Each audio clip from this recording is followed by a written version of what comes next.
Ford and O'Brien, ESPN Evansville 105.3, online, ESPNEvansville.com. Ryan O'Brien, Jimmy Ford, and Gavin. And we will be joined shortly on the Menard Studio hotline by our friend Andrew Vigilotti. You hear that? Look at you rocking that air guitar. Man. It's like Jimi Hendrix is right here in the studio with me. Don't nobody play like Hendrix played, man. Andrew Vigilotti joining us here shortly. He is the co-founder and president of the Outside Pitch Sports Network. We'll get his thoughts on the upcoming baseball season now that spring training is getting underway. So we're not too far away from the start of baseball season. Powered by Interstate Batteries. You can find them at 6505 Interchange Road, 2 blocks north of Morgan and Burkhart, or call them at 812-473-5018. Interstate Batteries, outrageously dependable. Let's bring in Andrew on the Menards studio hotline. Andrew, I'm sure you're super excited. Things are going to kind of start getting busy for you again here soon, won't they? Of course, man. How are you guys doing today? We've been doing well. Thanks for the time. Is it that? I know things happen in the off season, but surely that's for you and what you do with the Outside Pitch Sports Network. It slows things down. You get in that kind of a rut where you're like, what am I going to put on the website today? Because there's nothing happening. Yeah, sometimes it can be like that. But, one of the good things is that, you have the winter meetings during the off season, and there's always some kind of, moves going, going around. James Shields kind of waited until the last minute to sign. So, there's always some free agents out there. Yo Makata signed today as well. So, there's always some stories blooming during the off season. And, that's another reason why we have our NFL site growing as well. Oh, that's right. So we have multiple avenues to work with during the calendar sports year. Let's start with that story out of Boston today. What can you tell us about this Yoan Moncada? And obviously, he's a 19-year-old kid to throw $30 million, which is the report at him. It's a lot of money. What does he do? What makes him so valuable to the Red Sox? Fill us in a little bit here. Well, it's crazy how the Red Sox have been kind of going crazy with some of these free agents this offseason. You start with Hanley Ramirez and Pablo Sandoval. So, bringing in these guys, kind of just making Moncada the icing on the cake, $31.5 million around there. So, he's getting a pretty good amount of money, and they have a lot of faith in him right away. But, he's kind of a five-tool player. He can bring a little bit of each skill to the table. He's got some speed. He's got, some power. He can hit for average, and he's a pretty good fielder. At least that's what it looks to be. Of course, there's been kind of an array of disappointments for the Red Sox in the past, with all these spending sprees they had a couple years ago that didn't really work out. And you could say Daisuke didn't really work out for a long-term fit. So, again, just another kind of a big free agent international signing for the Red Sox. We'll kind of have to wait and see how it plays out. But, they already have an array of outfielders on their team. So definitely one will have to be expendable because we imagine that Hanley would be playing some outfield as well. So we'll see how this shakes out. Maybe Jackie Bradley Jr. might be on the trading block moving forward. We'll see how that shakes out. Well, that was something that jumped out at me. They said the Red Sox, along with most teams that work Moncada out, it was third base, shortstop, second base. They said they even hit him, some fly balls in the outfield. Where does he fit? I mean, Boston is Pedroia, Sandoval. They're pretty solid in the infield. Obviously, he's going to play a little minor league ball, I would think, coming in just because he's 19 years old. But if you're paying a guy that kind of money, you're not going to leave him in the minors very long. Well, according to Ken Rosenthal of Fox Sports, he came out and said that most likely Moncada will be spending a year or two in the minor leagues. But again, I kind of get the same sentiment as you, is that if he kind of rakes early in the minor leagues and does well in spring training and maybe has some success in the minor leagues, you're paying him $30 million here for 4 or 5 year period. How are you going to have a $6 million player in the minor leagues for that amount of time? So I see the Red Sox kind of evaluating him from afar, from the minor league system, kind of see how he does, and then they can maybe sort that outfield or, even wherever they want to play him for that matter. It wouldn't surprise me if he was, maybe in the outfield, but, we'll see where that kind of, how Hanley Ramirez fits into the fold, where Jackie Bradley Jr. fits into the fold. So there's a lot of potential moving parts with this team because really there's no room for Moncada at all right now. So we're going to have to see how it plays out. Talking to Andrew Vigilotti. He is the co-founder and president of the Outside Pitch Sports Network. Joining us on the Menard Studio Hotline, it's Ford and O'Brien, ESPN Evansville 105.3 and online, ESPNEvansville.com. So when you look at all these offseason moves that have taken place over the course of the offseason, Andrew, has there been one? Can you put your finger on one that you stepped back and went, that's a good move? Or maybe not just one move in particular, but maybe looking at it more as a team as a whole that's made a few moves here that you went, I like these moves. I like where it puts them in the position it sets them up for as the season gets closer. Sure. I think when you look at, obviously, the Padres would have to be, one of the main teams to look at when, you make all these moves, acquiring Justin Upton, Will Myers, Matt Kemp. But James Shields, I think, obviously, I think is one of the best moves. And the reason I say this is that, James has kind of been a big game pitcher throughout his career. He had his moments in the World Series last year and in the postseason for the Royals. But he's been he's been a big game pitcher.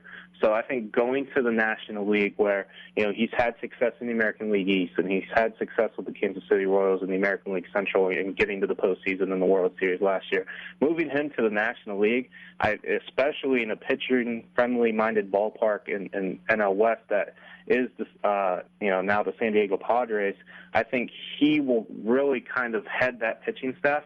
With a guy like Andrew Kashner, he can Andrew can kind of take a step back and kind of grow and kind of learn a little bit more from a guy like James Shields. You added all these offensive-minded talent and players, like I just said, for the Padres. He really needed that pitching to kind of step up and kind of fortify that rotation, and I really think they did a good job with that. I think James Shields, above all the other guys that, outfielders that they've acquired this offseason, was the best move that they made.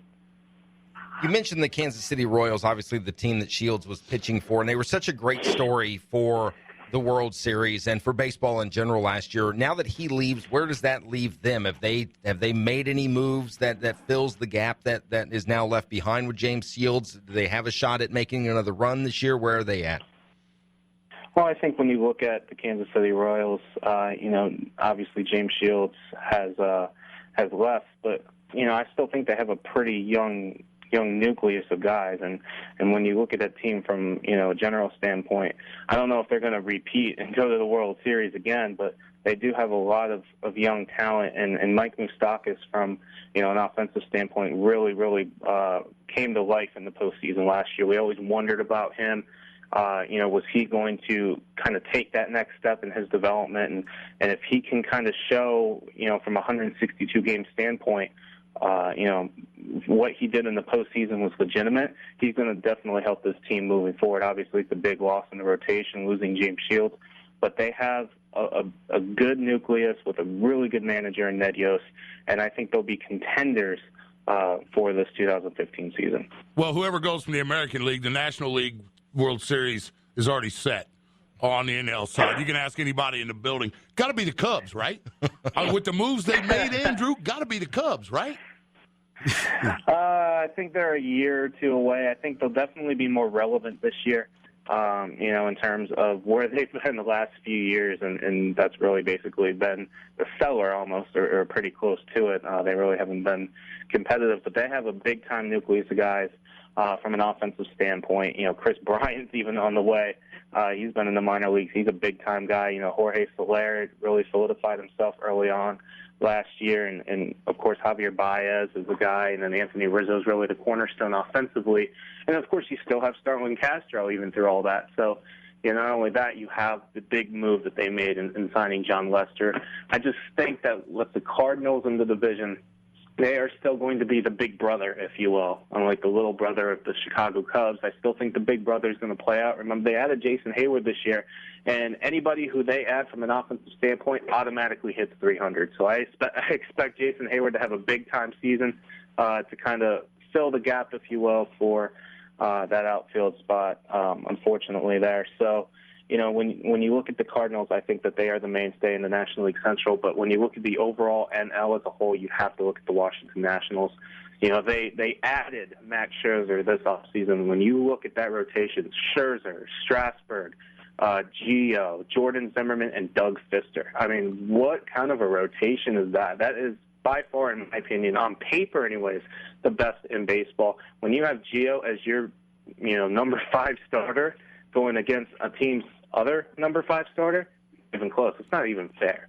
So, the Nationals, in my opinion, as painful as it is for me to say this, being a Braves loyalist, are the cream of the crop in the National League. So I think it's set, but I think you're having to go a few hundred more miles east than Chicago. Well, you just got booed big time by our producer, Gavin. So not so much because you brought Why you gotta be like that? I need some Cubs love. Not so much because you didn't have the Cubs winning it all, but you had the Cardinals still being the big brother. I think was the biggest one on that part. I thought we were friends. But Andrew, let's just say they're going to be more relevant. I mean, that's you more got to start somewhere. The last few years, right? Yeah, you got to start somewhere. Right. That's moving up. I'll take that. I guess that's moving up. Yeah. You don't instantly become hired as an entry-level position into the CEO position. That's you got to exactly progressively move yourself up, right? There you I think go. that's what we're going to see from the Cubs. There you go. Speaking of the CEOs and the big dogs, what's your thoughts on the new commish from Major League Baseball? He's he's got his name out there a little bit. They've been some Pete Rose stuff coming up. Now there's a little whisper about maybe shortening the season, that kind of stuff. What's your thoughts on him so far? I would be completely shocked if the season would be shortened. In fact, the only way I could ever see it changing is if it gets bigger. It's all about the money. It really is. To me, it's all about the dollar. And, of course, you have more games that drives more attendance. So, to me, there's no way, in my opinion, that the games will be that the number of games will be shortened in Major League Baseball. I know there's been kind of a calling for it. I just don't see that happening just based from a dollar figure. In terms of shortening the game, I absolutely would despise it. You're talking about, whether it's change of, gameplay or anything like that. I'm just really concerned that, too many changes are going to be happening to the game of baseball to where it's going to, I guess it's going to kind of go in favor of the casual fan. And that's really kind of what disturbs me about this, is that, sure, you can be a fan of the game of baseball, but be a fan of the game of baseball the way it's supposed to be played. That's why it's such a great game. It's unique to all the other sports where there's no time clock. Most of the baseball games average out to be the same as an NBA game and about the same length as an NFL game. So if you just can't stand the fact of watching a non-time sport, don't watch it. Don't ruin it for everybody else. I don't want there to see any changes to the pace or anything like that. I don't want there to be a pitcher clock. I don't want there potentially to be innings shrinked or anything. I don't want to see it. I'm really afraid that's what's going to happen. In terms of Pete Rose, he needs to be in the Hall of Fame based on his credentials alone, the number 1 hit guy of all time. Say what you want about what he did in terms of betting on the game of baseball. You can put that as an asterisk in the Hall of Fame. Put him in there. Well, what our argument was, put him in as a player, not a manager, because what happened with the gambling took place during his managerial days. That's how we kind of looked at it. So, yep. Andrew Vigilotti, always good stuff. We'll look forward to talking to you once the season gets underway and throughout the season. He's the co-founder, president of Outside Pitch Sports Network. Also a good follow on Twitter at Andrew_Vig, V-I-G. Thanks, Andrew. Appreciate the time. We'll talk soon. Always. Talk soon, guys. All right. Take care. Thanks.